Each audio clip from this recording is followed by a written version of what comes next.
We left Earth in the year 2090. A small crew of 6. Our mission was to observe a slow-moving object drifting near the edge of the solar system.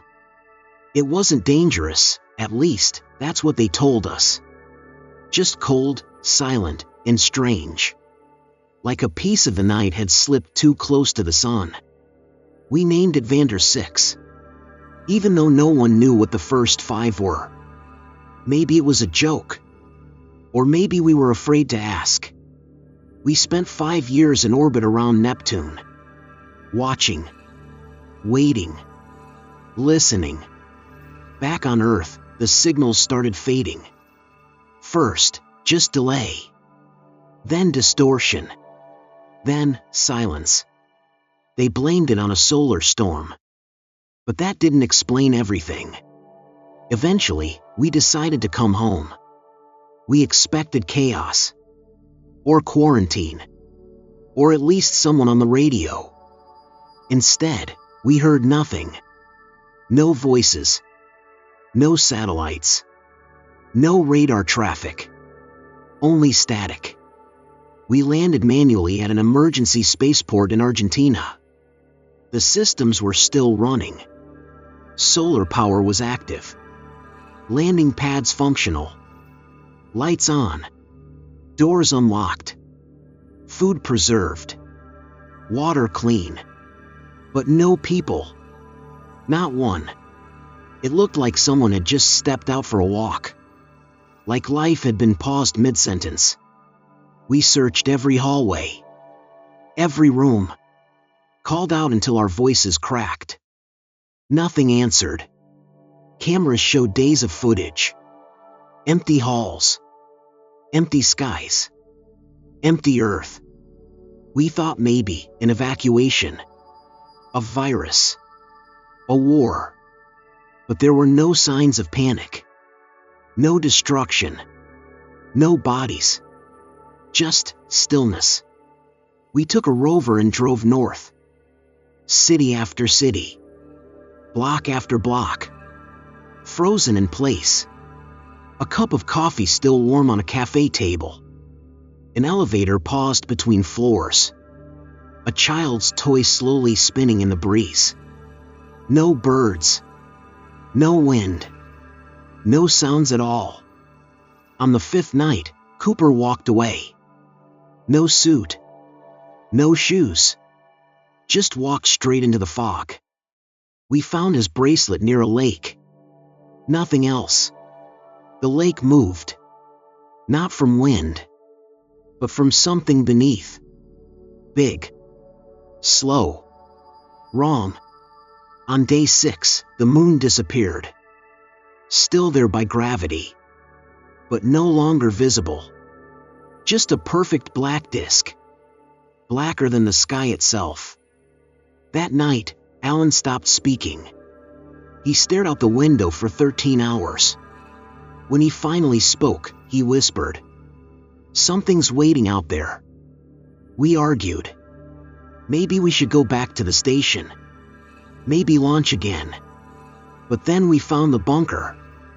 Under a library in Lima. Sealed. No records. No map. It opened to Lena's handprint. Inside were 6 cryopods.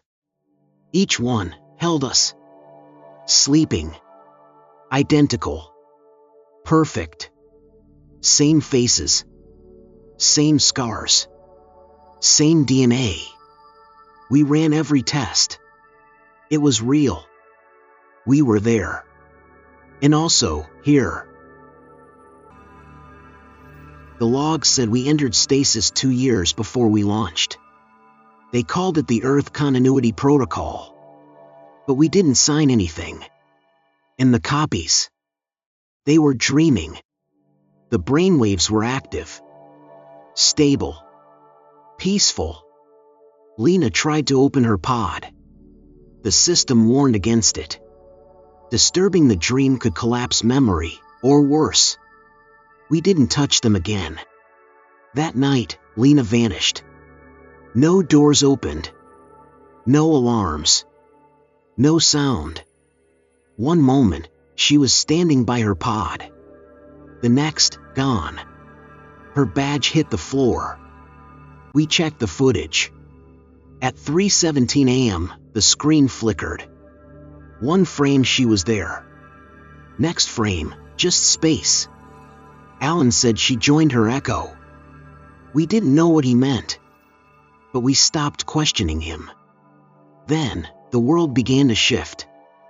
The sun rose at 1 a.m., then set at noon. Shadows bent the wrong way. Time didn't tick anymore.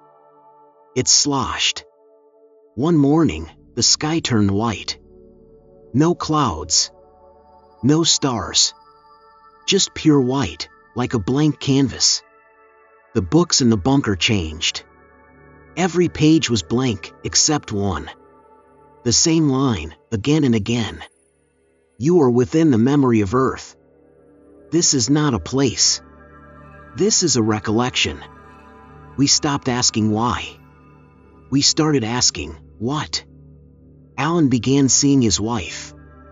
She'd been dead 10 years. But there she was, smiling in the hallway. She didn't speak.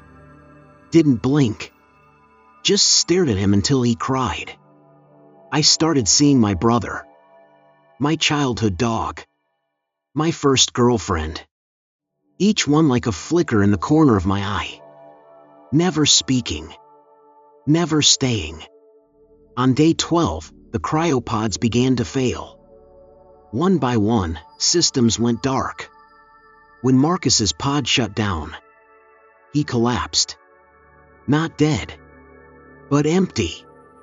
His eyes open. No one home.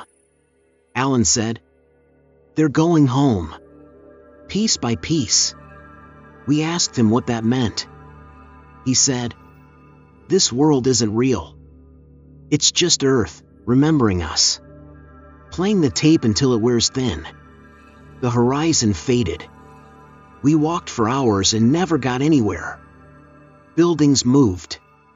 Walls changed shape. Stairs vanished while we stood on them. The base vanished for 6 hours. When it came back, the doors were in different places. The sky shimmered like water. The stars rearranged themselves. One morning, I opened my cryopod. I had to know. I reached inside and touched my face. My own cheek. Cold. Soft. And suddenly, memories rushed in. But not mine. Beaches I'd never walked.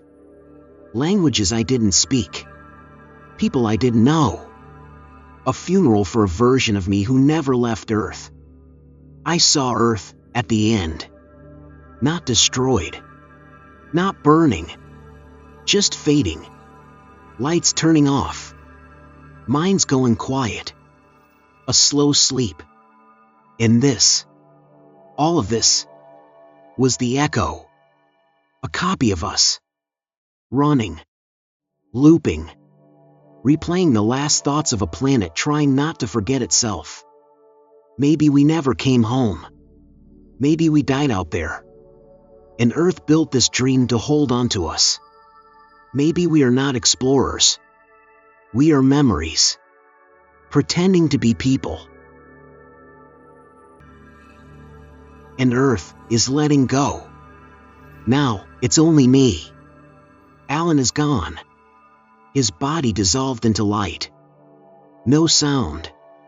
No scream. Just peace.